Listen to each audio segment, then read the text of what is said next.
د نیوز پریس چینل لیدونکو سلام ستړي مشه په موکړه تازه لاندو مهمو خبرونو ته. طالبان وایي کابل کې چاودنه شوې تلفات نه لري. په کابل کې د زړو تایمانیو اړوند څلورم امنیتي حوزه کې ترسره شوې ده. د اطلاعات او فرهنګ وزارت مرستیال او پیاند ذبیح الله مجاهد د چاودنه تایید کړې ده. هغه ازادي راډیو ته ویل چاودنه د سړک غاړې په یوه ګلدان کې رامنځته شوې او هیڅ ډول تلفات نه لري. د مجاهد په خبره د چاودنې موخه د اندېښنو رامنځته کول دي. بل لور ته متقي د چین له سفیر سره د سوداګرۍ پر پراختیا خبرې کړي. د بهرنیو چارو وزارت سرپرست وزیر مولوي امیر خان متقي په کابل کې د چین له سفیر وانګیو سره کتلې دي.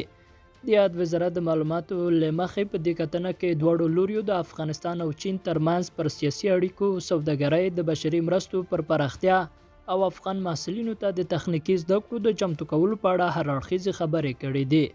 سرچینه کاږي چې په دې لیدنه کې د غرض په ځانګړي ډول د افغانستان او چین ترمنځ د سوداګرۍ پر پراختیا بحث شوی دی او له افغانستان څخه چین ته د جلغوزو د صادراتو پر زیاتوالي او همدارنګه چین ته له نورو لارو د افغان تولیداتو پر رسولو هم ګټورې خبرې اترې شوې دي. لیدونکو له غوږ نیونه مو مننه. الله مو مل شه.